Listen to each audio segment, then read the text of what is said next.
আসলাম জমি দেখতে, কারণ গতদিন একটা জমিতে পাশনি দিয়ে মাটি খুঁড়েছিলাম নতুন করে পটল বসাবো বলে,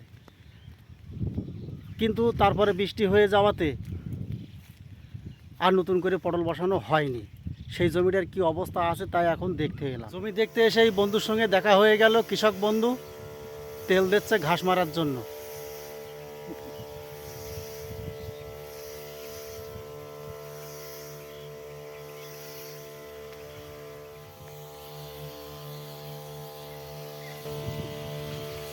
আমি এখন পৌঁছে গেছি আমার জমিতে। এই যে সেই জমি।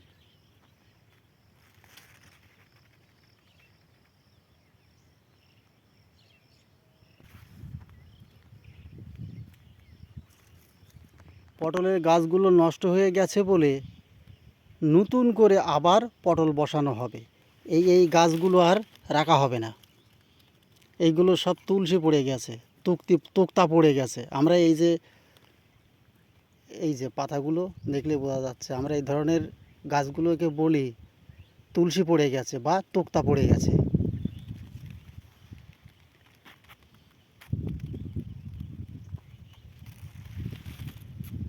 একটাও ভালো নেই। এতে যাও ফুল ফুটছে, ছোট ছোট পটলের ফুল, এই ফুলে পটল হচ্ছে একদম একটু একটু, যা বাজারে নিয়ে গেলে বিক্রি হয় না। তাই এই গাছগুলো কেটে ফেলে দিয়ে নতুন করে পটল বসাবো। গত 4-5 দিন আগে পাশনি দিয়ে মাটি খুঁড়েছিলাম এখানে নতুন করে পটল বসানোর জন্য।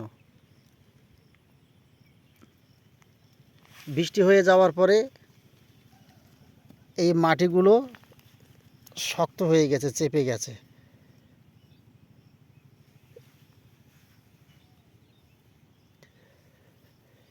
এই যে কীরকম আঠা আঠা দলা দলা হয়ে যাচ্ছে না, এরকম হলে হবে না, মাটিটা ঝুরঝুরি হতে হবে। তাহলে নতুন করে আবার চারা বসানো যাবে বা লতা বসানো যাবে।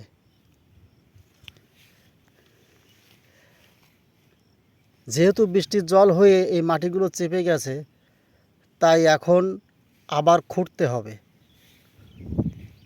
পাশনি টেনে নতুন করে খুঁড়ে আবার মাটি এরকম ঝুরঝুরি করে তারপর পটলের লতা বসিয়ে দিতে হবে। মাটি ঝুরঝুরি হয় কি না তাই একটু চেকিং করলাম।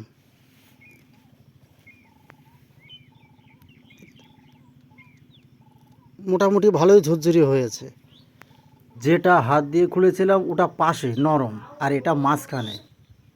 কাল থেকে সমস্ত জমিতে ঠিক এরকমভাবেই খুঁড়তে হবে আবার নতুন করে। তারপর ঠিক এরকমভাবে মাটি সরিয়ে দিয়ে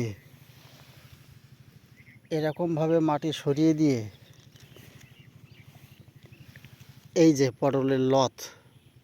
পটলের গাছ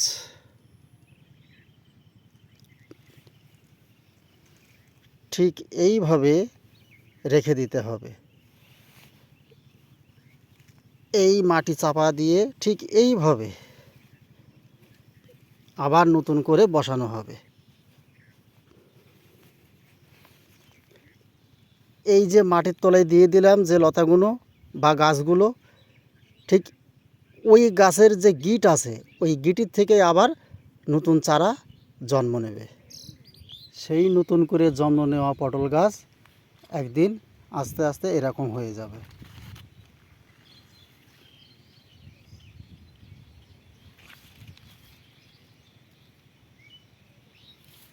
কত সুন্দর পটল হয়েছে এই জমিতে।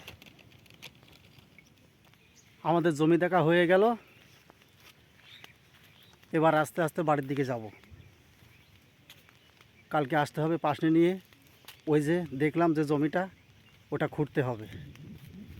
তারপরে একজনের কাছে বলা আছে লতের কথা বা পটল গাছের কথা, তার জমি থেকে সেই পটলের লত বা গাছ কেটে নিয়ে এসে পাশনি দিয়ে মাটি খোঁড়ার পর ঠিক যেভাবে দেখালাম ওইভাবেই আবার বসিয়ে দেবো। আপাতত আজ এই পর্যন্ত। সবাই ভালো থাকবেন, সুস্থ থাকবেন।